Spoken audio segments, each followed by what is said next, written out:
പ്രധാനപ്പെട്ടൊരു വാർത്ത വരുന്നുണ്ട്. ടി.വി.കെ നേതാവും നടനുമായ വിജയ്ക്ക് CBI സമൻസ്. കരൂർ ദുരന്തത്തിൽ ചോദ്യം ചെയ്യലിന് ഹാജരാകാനാണ് സമൻസ്. ഈ മാസം 12-ന് ചോദ്യം ചെയ്യലിന് ഹാജരാകണമെന്നാണ് നിർദ്ദേശമുള്ളത്.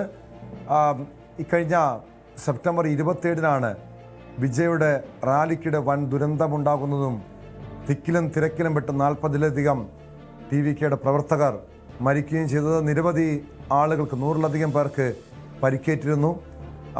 അതിനുശേഷവും കഴിഞ്ഞ ദിവസം വിജയ് രാഷ്ട്രീയത്തിൽ വളരെ സജീവമായി രംഗത്ത് വരുന്നു. പ്രത്യേകിച്ച് നിയമസഭാ തെരഞ്ഞെടുപ്പ് അടുത്തിരിക്കെ വിജയുടെ പാർട്ടിക്ക് വലിയ സാധ്യതയുണ്ടെന്ന സർവേകളൊക്കെ പുറത്തു വരുന്നു. കഴിഞ്ഞ ദിവസം ടി.വി.കെയുടെ പാർട്ടിയുടെ നേതാക്കളെ ഡൽഹിയിലേക്ക് വിളിപ്പിച്ച് CBI ചോദ്യം ചെയ്തിരുന്നു. അതിന് പിന്നാലെയാണ് വിജയ്ക്ക് സമൻസ് അയച്ചിരിക്കുന്നത്. വിവരങ്ങളുമായി അജയ് സുധാ ബിജു ചേരുന്നു. അജയ്, ഈ മാസം 12-ന് ചോദ്യം ചെയ്യലിന് ഹാജരാകണമെന്നാണ് നിർദ്ദേശം. നമുക്കറിയാം, കഴിഞ്ഞ ദിവസങ്ങളിൽ വിജയുടെ പാർട്ടിയുടെ നേതാക്കളെ, പ്രധാനപ്പെട്ട നേതാക്കളെ ഡൽഹിയിലേക്ക് വിളിപ്പിച്ച് ചോദ്യം ചെയ്തിരുന്നു.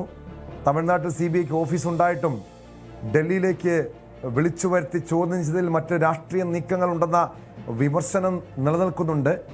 അതിനിടെയാണ് വിജയ്ക്കും സമൻസ് അയച്ചിരിക്കുന്നത്. 12-ന് ഹാജരാകണം. എവിടെ ഹാജരാകണമെന്നാണ് നിർദ്ദേശം? വിശദാംശങ്ങൾ. ടോം, വിജയോടും ഡൽഹിയിലെ ഓഫീസിൽ തന്നെ ഹാജരാകാനാണ് CBI നിലവിൽ നിർദ്ദേശം നൽകിയിട്ടുള്ളത്.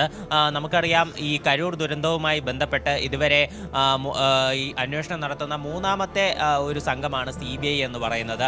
ആദ്യം സംസ്ഥാന പോലീസ് അന്വേഷണം നടത്തിയിരുന്നു. പിന്നീട് ഹൈക്കോടതിയുടെ മേൽനോട്ടത്തിൽ നിയോഗിച്ച പ്രത്യേക SIT കേസിൽ അന്വേഷണം നടത്തി. അതിനുശേഷമാണ് ഇപ്പോൾ CBI കേസ് വിശദമായി പരിശോധിക്കുന്നത്.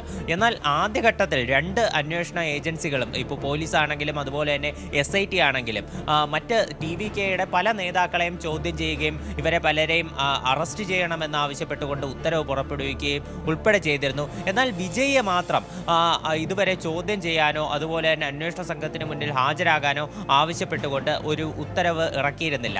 അത് സംസ്ഥാന സർക്കാരിൻ്റെ, DMK സർക്കാരിൻ്റെ പ്രത്യേക നിർദ്ദേശത്തെ തുടർന്നായിരുന്നു. അതായത് വിജയ്ക്ക് ഇത്തരത്തിൽ ഹാജരാകാൻ ആവശ്യപ്പെട്ട് നിർദ്ദേശം നൽകുകയോ എന്തെങ്കിലും ഇത്തരത്തിലൊരു വാർത്ത പുറത്തു വന്നാൽ തന്നെ അത് വിജയുടെ ജനപ്രീതി വർദ്ധിക്കാൻ ഇടയാകും. ഇത്തരത്തിലൊരു കാര്യം അത് വിജയ്ക്ക് ഒരു രാഷ്ട്രീയ ആയുധമാക്കാൻ ഈ ഒരു വിഷയം ഇട്ടുകൊടുക്കാൻ DMK സർക്കാർ ഒരുക്കമായിരുന്നില്ല. അതുകൊണ്ട് തന്നെ ഈ പോലീസും SITയും ഒന്നും തന്നെ വിജയെ ചോദ്യം ചെയ്യാൻ ഇതുവരെയും വിളിച്ചിരുന്നില്ല. എന്നാൽ CBI അടുത്ത ഘട്ടത്തിലാണ് ഈ കേസിന്റെ അന്വേഷണവുമായി രംഗത്ത് വരുന്നത്. വിജയുടെ പാർട്ടിയായ TV.K തന്നെ ഈ കേസിൽ CBI അന്വേഷണം വേണം എന്ന് ആവശ്യപ്പെട്ടുകൊണ്ട് പല ആവർത്തി രംഗത്ത് വന്നിരുന്നു. വിജയ് ഒരു ലൈവ് വീഡിയോ പുറത്തുവിട്ടപ്പോഴും അതുപോലെ തന്നെ മറ്റ് പാർട്ടിയിലെ നേതാക്കൾ പ്രതികരിച്ചപ്പോഴൊക്കെ ഈ കരൂർ ദുരന്തത്തിൽ ഒരു ഗൂഢാലോചന ഉണ്ടെന്നാണ് അവർ പറഞ്ഞിരുന്നത്.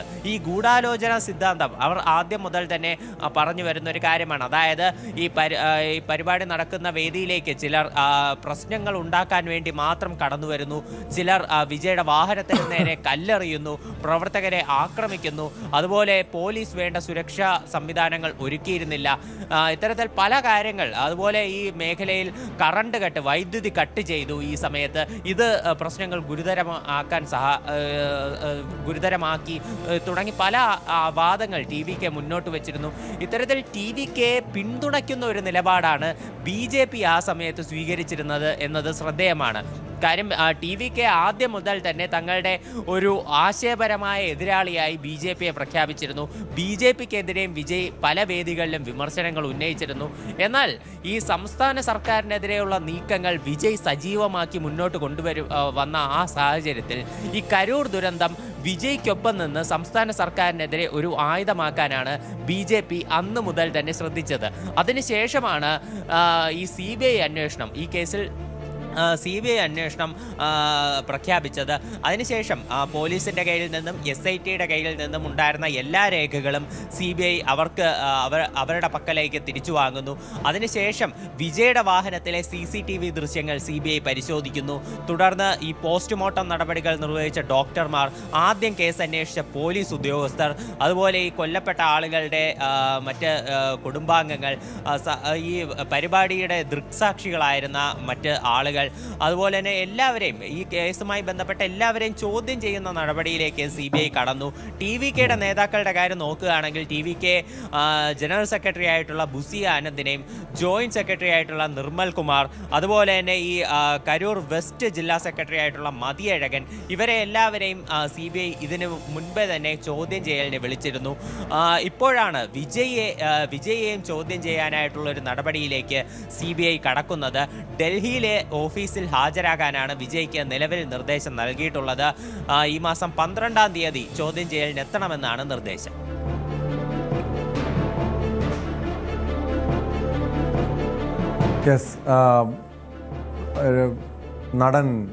നടനും TVK നേതാവുമായ വിജയ്ക്കാണ് CBI സമൻസ് അയച്ചിരിക്കുന്നത്. ഈ മാസം 12-ന് ചോദ്യം ചെയ്യലിന് ഹാജരാകണമെന്നാണ് നിർദ്ദേശമുള്ളത്. ഡൽഹിയിലെ ഓഫീസിൽ നേരിട്ട് ഹാജരാകണമെന്നാണ് സമൻസിൽ പറയുന്നത്.